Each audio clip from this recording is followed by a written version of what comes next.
लोमश जी कहते हैं, एक समय देवराज इंद्र संपूर्ण लोकपालों तथा ऋषियों से घिरे हुए अपनी सुधर्मा सभा में बैठे थे। वहां सिद्ध और विद्याधर गण उनकी विजय के गीत गा रहे थे। इसी समय परम बुद्धिमान देवेंद्र गुरु महाभाग बृहस्पति जी अपने शिष्यों के साथ देवसभा में पधारे। उन्हें उपस्थित देख देवताओं ने सहसा उनके चरणों में मस्तक झुकाया। इंद्र ने भी देखा गुरुदेव वाचस्पति आगे खड़े हैं, किंतु इंद्र की बुद्धि राजमत से दूषित हो रही थी, इसलिए उन्होंने गुरु के प्रति न तो आदरयुक्त वचन कहा, न उन्हें बुलाया, न बैठने को आसन दिया और न चले जाने को ही कहा। खोटी बुद्धि वाले इंद्र को राज्य के मत से उन्मत्त जानकर देवताओं के आचार्य बृहस्पति कुपित हो वहां से अंतर्धान हो गए। उनके चले जाने पर देवताओं के मन में बड़ा खेद हुआ। यक्ष, नाग, गंधर्व तथा ऋषिगण भी उदास हो गए। नृत्य और गीत समाप्त होने पर जब इंद्र सचेत हुए तब उन्होंने तुरंत देवताओं से पूछा, महातपस्वी गुरुदेव कहाँ चले गए? तब नारद जी ने देवराज इंद्र से कहा, बलसूदन, निस्संदेह आपके द्वारा गुरु की अवहेलना हुई है। गुरु के अनादर से राज्य अपने हाथ से चला जाता है। अतः आप सब प्रकार से प्रयत्न करके गुरु से अपने अपराध के लिए क्षमा प्रार्थना कीजिए। महात्मा नारद की यह बात सुनकर इंद्र सहसा सिंहासन से उठकर खड़े हो गए और उन सभी सभासदों को साथ ले बड़ी उतावली के साथ गुरु के निवास स्थान पर गए। इस समय इंद्र अपने कर्तव्य के प्रति सजग हो चुके थे। वहां गुरु पत्नी तारा को देखकर उन्होंने प्रणाम किया और पूछा, देवी, महातपस्वी गुरुजी कहाँ गए हैं? तारा ने इंद्र की ओर देखकर उत्तर दिया, मैं नहीं जानती। तब वे चिंतामग्न होकर अपने घर लौट आए। इसी समय स्वर्ग में अनेक अद्भुत अनिष्ट सूचक अपशकुन होने लगे, जो संपूर्ण स्वर्गवासियों को तथा दुरात्मा इंद्र को भी दुहक प्राप्ति की सूचना देने वाले थे। इंद्र की वह करतूत पाताल निवासी राजा बलि ने भी सुनी। फिर तो वे दैत्यों की बहुत बड़ी सेना साथ ले पाताल से अमरावतीपुरी पर चढ़ाए। उस समय देवताओं का दानवों के साथ बड़ा भयंकर युद्ध हुआ। उसमें दैत्यों ने देवताओं को परास्त कर दिया। एक ही क्षण में दूषित हृदय वाले अविवेकी इंद्र का सातों एक अंगों सहित संपूर्ण राज्य दैत्यों ने अपने अधिकार में कर लिया। विजयी दैत्य शीघ्र पाताल को चले गए। शुक्राचार्य की कृपा से ही दैत्यगण विजयी हुए थे। इंद्र की राज्यलक्ष्मी नष्ट हो चुकी थी, इसलिए देवताओं ने भी सर्वथा उनका त्याग कर दिया। श्रीहीन इंद्र स्वर्गलोक से अन्यत्र चले गए। कमल के समान कमनीय नेत्रों वाली इंद्रपत्नी शची भी दूसरों की दृष्टि से छिपकर रहने लगी। ऐरावत नामक महा गजराज तथा उच्चैःश्रवा अश्व आदि जो बहुत से रत्न थे, उन्हें दुष्ट दैत्यों ने लोभवश स्वर्गलोक से पाताल में पहुंचा दिया। परंतु वे रत्न पुण्यात्मा पुरुषों के ही उपभोग में आने वाले थे। अतः दैत्यों के अधिकार में न रहकर समुद्र में कूद पड़े।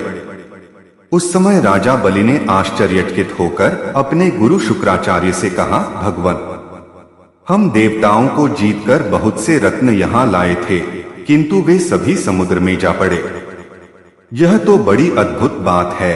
राजा बलि की यह बात सुनकर शुक्राचार्य ने उत्तर दिया, राजन, 100 अश्वमेध यज्ञों की दीक्षा लेकर उन्हें पूर्ण करने पर ही तुम्हारा देवताओं के राज्य पर अधिकार होगा, इसमें तनिक भी संदेह नहीं है।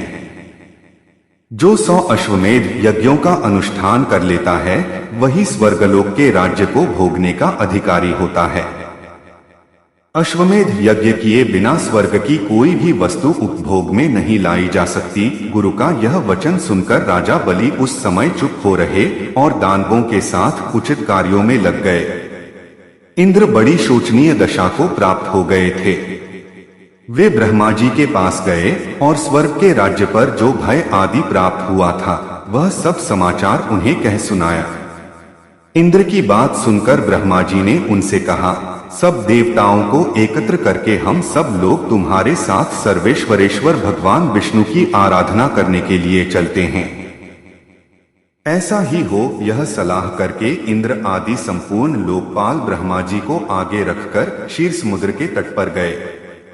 वहां उन सब ने परस्पर विचार करके भगवान विष्णु की स्तुति आरंभ की। ब्रह्मा जी बोले, देव जगन्नाथ, देवता और दैत्य दोनों आपके चरणों में मस्तक झुकाते हैं। आपकी कीर्ति परम पवित्र है, आप अविनाशी और अनंत हैं। परमात्मन, आपको नमस्कार है। रमाप्ते, आप यज्ञ हैं, यज्ञ रूप हैं तथा यज्ञांग हैं। आथा आज कृपा करके देवताओं को वरदान दीजिए। भगवान, गुरु की अवहेलना करने के कारण इंद्र इस समय ऋषियों सहित स्वर्ग के राज्य से भ्रष्ट हो चुके हैं, इसलिए इनका उद्धार कीजिए। एक श्री भगवान बोले, देवगण, गुरु की अवहेलना करने से सारा अभ्युदय नष्ट हो जाता है। जो पापी हैं, अधर्म में तत्पर हैं तथा केवल विषयों में ही रचेपचे रहते हैं और जिनके द्वारा अपने माता पिता की निंदा होती रहती है, वे निस्संदेह बड़े भाग्यहीन हैं। ब्राह्मण, इस इंद्र ने जो अन्याय किया है उसका फल इसे तत्काल प्राप्त हो गया। केवल इंद्र के ही कर्म से संपूर्ण देवताओं पर संकट आया है। जब किसी भी पुरुष के लिए विपरीत काल उपस्थित हो जाए तब उसे दूसरों का सहयोग प्राप्त करने की चेष्टा करनी चाहिए। बुद्धिमान पुरुष अपने संपूर्ण मनोरथों की सिद्धि के लिए अन्य प्राणियों के साथ मैत्री करते हैं। आथ इंद्र, तुम मेरी बात मानो। इस समय अपना काम बनाने के लिए तुम्हें दैत्यों के साथ मेलजोल कर लेना चाहिए। भगवान विष्णु के इस प्रकार आज्ञा देने पर परम बुद्धिमान इंद्र अमरावती छोड़कर देवताओं के साथ सुतललोक में गए। इंद्र आए हैं यह क सुनकर राजा इंद्रसेन बलि रोष में भर गए। उन्होंने अपनी सेना के साथ जाकर इंद्र को मार डालने का विचार किया। उस समय देवर्षि नारद ने बलवानों में श्रेष्ठ राजा बलि और दैत्यों को ऊंच नीच समझाकर उन्हें इंद्र के वध से रोका। देवर्षि के ही कहने से राजा बलि ने इंद्र के प्रति अपना रोष त्याग दिया। इतने में ही इंद्र भी अपनी सेना के साथ आ पहुंचे। राजा बलि ने देखा लोकपालों से घिरे हुए इंद्र श्रीहीन हो गए हैं। अब उनमें प्रभुता का मद नहीं रह गया है। उनका तेज चला गया और अब वे ईर्ष्या तथा अहंकार से रहित हो गए हैं। उन्हें इस अवस्था में देखकर राजा बलि के मन में बड़ी दया आई। वे बड़ी उतावली के साथ हंसते हुए से बोले, देवराज इंद्र, आप इस सुतललोक में कैसे पधारे? यहाँ आने का कारण बतलाइए। बलि की यह बात सुनकर इंद्र मुस्कुराते हुए बोले, भैया, हम सब देवता क्रोध के अधीन हो रहे हैं। आप सब लोगों की भी यही दशा है। जैसे हम हैं वैसे ही आप लोग भी हैं। आथ हमारा यह कलह निरर्थक है। भाग्यवश आपने मेरा संपूर्ण राज्य एक क्षण में ही ले लिया तथा बहुत से रत्न भी स्वर्ग से यहाँ न उठा लाए, परंतु वे सभी रत्न तत्काल ही जहाँ के न थे वहीं चले गए। आथ विद्वान पुरुष को एक दूसरे से मिलकर कर्तव्य के विषय में विचार करना चाहिए। विचार करने से ज्ञान होता है और ज्ञान का होने पर संकट से छुटकारा अवश्य मिल जाएगा। इस समय तो मैं संपूर्ण देवताओं के साथ आपके समीप त्राण पाने के लिए आया हूँ। इंद्र की बात समाप्त होने पर देवर्षि नारद ने राजा बलि को समझाते हुए कहा, दैत्यराज, शरण में आए हुए प्राणी की रक्षा करना महापुरुषों का धर्म है। जो लोग ब्राह्मण, रोगी, वृद्ध तथा शरणागत की रक्षा नहीं करते वे ब्रह्म हत्यारे हैं। इंद्र इस समय शरणागत शब्द से अपना परिचय देते हुए तुम्हारे समीप आए हैं। आथ इनका भली भांति रक्षण स और पोषण करना तुम्हारा परम कर्तव्य है। इसमें व तनिक भी संदेह की बात नहीं है। देवर्षि नारद के यूं कहने पर कर्तव्य और अकर्तव्य के ज्ञान में कुशल दैत्यराज बलि ने स्वयं भी अपनी बुद्धि से विचार किया। तदंतर लोकपालों और देवताओं सहित इंद्र का बड़े सम्मान के साथ स्वागत सत्कार किया तथा उनके मन में विश्वास उत्पन्न करने के लिए अनेक प्रकार की सच्ची शपथें भी खाईं। इंद्र ने भी राजा बलि को विश्वास दिलाने वाली शपथें खाईं। देवराज इंद्र स्वार्थ साधन में तत्पर रहते हैं और अर्थशास्त्र में ही उनकी विशेष प्रवृत्ति है। उन्होंने शपथ खाकर राजा बलि के साथ सुतल लोक में ही निवास किया। वहां रहते हुए उन्हें अनेक वर्ष व्यतीत हो गए। एक दिन बलि की सभा में बैठे हुए नीति निपुण देवराज इंद्र ने बलि को संबोधित करके हंसते हुए कहा, वीरवर, हमारे हाथी घोड़े आदि नाना प्रकार के बहुत से रत्न जो इस समय तुम्हें प्राप्त होने योग्य हैं, तत्काल ही समुद्र में गिर पड़े हैं। अतः हम लोगों को समुद्र से उन रत्नों का उद्धार करने के लिए बहुत शीघ्र प्रयत्न करना चाहिए। तुम्हारे कार्य की सिद्धि के लिए समुद्र का मंथन करना उचित है। इंद्र के इस प्रकार प्रेरणा देने पर बलि ने शीघ्रता पूर्वक पूछा, यह समुद्र मंथन किस उपाय से संभव होगा? इसी समय मेघ के समान गंभीर स्वर में आकाशवाणी हुई, देवताओं और दैत्यों, तुम क्षीर समुद्र का मंथन करो। इस कार्य में तुम्हारे बल की वृद्धि होगी, इसमें तनिक भी संदेह नहीं है। मंदराचल को मथानी और वासुकी नाग को रस्सी बनाओ, फिर देवता और दैत्य मिलकर मंथन आरंभ करो। यह आकाशवाणी सुनकर सहस्रों दैत्य और देवता समुद्र मंथन के लिए उद्यत हो सुवर्ण के सदृश कांतिमान मंदराचल के समीप गए। वह पर्वत सीधा, गोलाकार, बहुत मोटा और अत्यंत प्रकाशमान था। अनेक प्रकार के रत्न उसकी शोभा बढ़ा रहे थे। चंदन, पारिजात, नागकेशर, जायफल और चंपा आदि भांति भांति के वृक्षों से वह हरा भरा दिखाई देता था। उस महान पर्वत को देखकर संपूर्ण देवताओं ने हाथ जोड़कर कहा, दूसरों का उपकार करने वाले महाशैल मंदराचल, हम सब देवता तुमसे कुछ निवेदन करने के लिए यहाँ आए हैं, उसे तुम सुनो। उनके यूं कहने पर मंदराचल ने देहधारी पुरुष के रूप में प्रकट होकर कहा, देवगण, आप सब लोग मेरे पास किस कार्य से आए हैं, उसे बताइए। तब इंद्र ने मधुर वाणी में कहा, मंदराचल, तुम हमारे साथ रहकर एक कार्य में सहायक बनो। हम समुद्र को मथकर उससे अमृत निकालना चाहते हैं। इस कार्य के लिए तुम मथानी बन जाओ। मंदराचल ने बहुत अच्छा कहकर उनकी आज्ञा स्वीकार की और देव कार्य की सिद्धि के लिए देवताओं, दैत्यों तथा विशेषतः इंद्र से कहा, पुण्यात्मा देवराज, आपने अपने वज्र से मेरे दोनों पंख काट डाले हैं, फिर आप लोगों के कार्य की सिद्धि के लिए वहां तक मैं चल कैसे सकता हूँ? तब संपूर्ण देवताओं और दैत्यों ने उस अनुपम पर्वत को क्षीर समुद्र तक ले जाने की इच्छा से उखाड़ लिया, परंतु वे उसे धारण करने में समर्थ न हो सके। वह महान पर्वत उसी समय देवताओं और दैत्यों के ऊपर गिर पड़ा। कोई कुचले गए, कोई मर गए, कोई मूर्छित हो गए, कोई एक दूसरे को कोसने और चिल्लाने लगे तथा कुछ लोगों ने बड़े क्लेश का अनुभव किया। इस प्रकार उनका उद्यम एक और उत्साह भंग हो गया। वे देवता और दानव सचेत होने पर जगदीश्वर भगवान विष्णु की स्तुति करने लगे, शरणागत वत्सल महाविष्णु, हमारी रक्षा कीजिए, रक्षा कीजिए। आपने ही इस संपूर्ण चराचर जगत को व्याप्त कर रखा है। उस समय देवताओं का कार्य सिद्ध करने के लिए गरुड़ की पीठ पर बैठे हुए भगवान विष्णु सहसा वहां प्रकट हो गए। वे सबको अभय देने वाले हैं। उन्होंने देवताओं और दैत्यों की ओर दृष्टिपात करके खेल खेल में ही उस महान पर्वत को उठाकर गरुड़ की पीठ पर रख लिया। फिर वे देवताओं और दैत्यों को क्षीर समुद्र के उत्तर तट पर ले गए और पर्वत श्रेष्ठ मंदराचल को बस समुद्र में डालकर तुरंत वहां से चल दिए। तदंतर का सब देवता दैत्यों को साथ लेकर वासुकी नाग के असमीप गए और उनसे भी अपनी प्रार्थना स्वीकार कराई।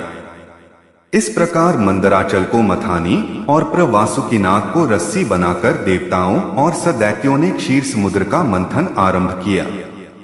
इतने में ही वह पर्वत समुद्र में डूबकर रसातल को जा पहुंचा। तब लक्ष्मीपति भगवान विष्णु ने कच्छप रूप धारण करके तत्काल ही मंदराचल को पौ पर उठा दिया।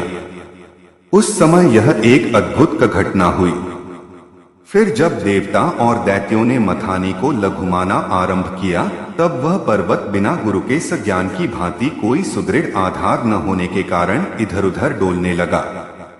यह देख परमात्मा भगवान विष्णु स्वयं ही मंदराचल के आधार बन गए और उन्होंने अपनी चारों भुजाओं से मथानी व बने हुए उस पर्वत को भली भांति पकड़कर उसे सुखपूर्वक घुमाने योग्य बना दिया। तब अत्यंत बलवान देवता और दैत्य एकीभूत हो अधिक जोर लगाकर क्षीर समुद्र का मंथन करने लगे। कच्छप रूपधारी भगवान की पीठ जन्म से ही कठोर थी और उस पर घूमने वाला पर्वत श्रेष्ठ मंदराचल भी वज्रसार की भांति दृढ़ था।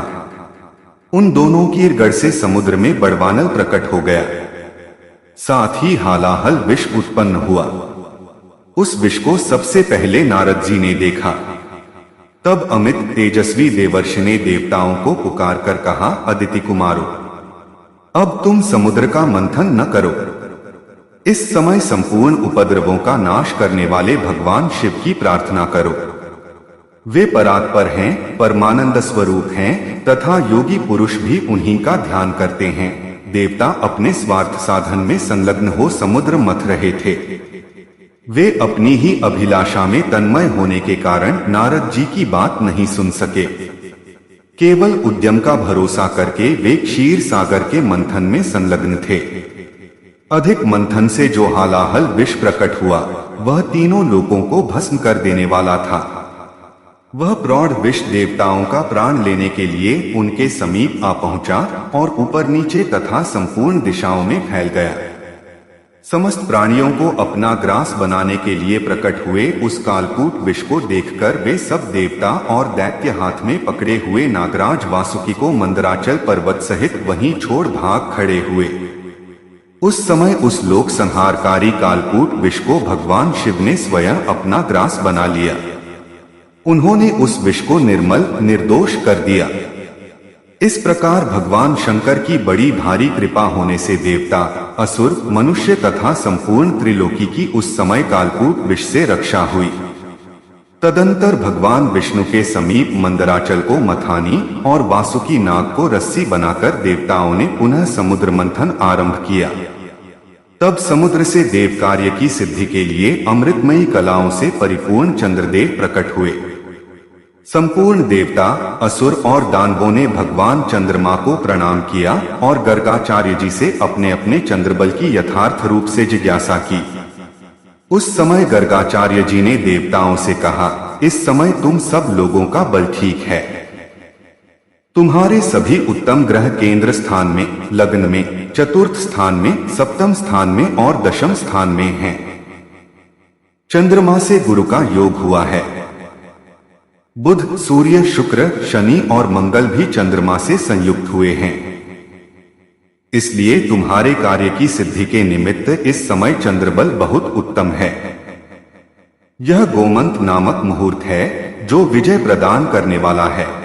महात्मा चार गर्ग जी के इस प्रकार आश्वासन देने पर महाबली का देवता गर्जना करते हुए बड़े वेग से समुद्र मंथन करने लगे। मथे जाते हुए समुद्र के चारों ओर बड़े जोर की आवाज उठ रही थी। इस बार के मंथन से अदेव कार्यों की सिद्धि के लिए साक्षात सुरभि कामधेनु सप्रकट हुई। उन्हें काले, श्वेत, पीले, हरे तथा लाल तरंग की सैकड़ों गौएं घेरे हुए थीं। उस समय ऋषियों ने बड़े हर्ष में भरकर देवताओं और दैत्यों से कामधेनु के सलिए याचना की और कहा, आप सब लोग मिलकर भिन्न भिन्न गोत्र वाले ब्राह्मणों को कामधेनु सहित इन संपूर्ण गौओं का दान अवश्य करें। ऋषियों के याचना करने पर देवताओं और सदैत्यों ने भगवान शंकर की प्रसन्नता के लिए वे सब गौएं दान कर दी तथा यज्ञ कर्मों में भली भांति मन को लगाने वाले उन परम मंगलमय महात्मा ऋषियों ने उन गौओं का दान स्वीकार किया। तत्पश्चात सब लोग बड़े जोश में आकर क्षीर सागर को मथने लगे। तब समुद्र से कल्पवृक्ष, पारिजात, चूत और संतान ये चार दिव्य वृक्ष प्रकट हुए। उन सबको एकत्र रखकर देवताओं ने पुनः बड़े वेग से समुद्र मंथन आरंभ किया। इस बार के मंथन से रत्नों में सबसे उत्तम रत्न कौस्तुभ प्रकट हुआ, जो सूर्यमंडल के समान परम कांतिमान था। वह अपने प्रकाश से तीनों लोकों को प्रकाशित कर रहा था। देवताओं ने चिंतामणि को आगे रखकर कौस्तुभ का दर्शन किया और उसे भगवान विष्णु की सेवा में भेंट कर दिया। तदंतर चिंतामणि को मध्य में रखकर देवताओं और दैत्यों ने पुनः समुद्र को मथना आरंभ किया। वे सभी बल में बढ़े चढ़े थे और बार बार गर्जना कर रहे थे। अब की बार उस मथे जाते हुए समुद्र से उच्चैःश्रवा नामक अश्व प्रकट हुआ। वह समस्त अश्व जाति में एक अद्भुत रत्न था। उसके बाद गज जाति में रत्नभूत ऐरावत प्रकट हुआ। उसके साथ श्वेतवर्ण के 64 हाथी और थे। ऐरावत के 4 दांत बाहर निकले हुए थे और मस्तक से मद की धारा बह रही थी। इन सबको भी मध्य में स्थापित करके वे सब पुनः समुद्र मथने लगे। उस समय उस समुद्र से मदिरा, भांग, काकड़ासिंगी, लहसुन, गाजर, अत्यधिक उन्मादकारक धतूर तथा पुष्कर आदि बहुत सी वस्तुएं प्रकट हुई। इन सबको भी समुद्र के किनारे एक स्थान पर रख दिया गया। तत्पश्चात वे श्रेष्ठ देवता और दानव पुनः पहले की ही भांति समुद्र मंथन करने लगे। अब की बार समुद्र से संपूर्ण भुवनों की एकमात्र अधीश्वरी दिव्य रूपा देवी महालक्ष्मी प्रकट हुई, जिन्हें ब्रह्मवेत्ता पुरुष आन्वीक्षिकी वेदांत विद्या कहते हैं। इन्हीं को दूसरे लोग मूल विद्या कहकर पुकारते हैं। कुछ सामर्थ्यशाली महात्मा इन्हीं को वाणी और ब्रह्म विद्या भी कहते हैं। कोई कोई इन्हीं को रिद्धि, सिद्धि, आज्ञा और आशा नाम देते हैं। कोई योगी पुरुष इन्हीं को वैष्णवी कहते हैं। सदा उद्यम में लगे रहने वाले माया के अनुयायी इन्हीं को माया के रूप में जानते हैं। जो अनेक प्रकार के सिद्धांतों को जानने वाले तथा ज्ञान शक्ति से संपन्न हैं, वे इन्हीं को भगवान की योग माया कहते हैं। देवताओं ने देखा, देवी महालक्ष्मी का रूप परम सुंदर है। उनके मनोहर मुख पर स्वाभाविक प्रसन्नता विराजमान है। हार और नूपुरों से उनके श्रीअंगों की बड़ी शोभा हो रही है। मस्तक पर छत्र तना हुआ है, दोनों ओर से च्वर डुल रहे हैं, जैसे माता अपने पुत्रों की ओर स्नेह और दुलार भरी दृष्टि से देखती है, उसी प्रकार सती महालक्ष्मी ने देवता, दानव, सिद्ध, चारण और नाग आदि संपूर्ण प्राणियों की ओर दृष्टिपात किया।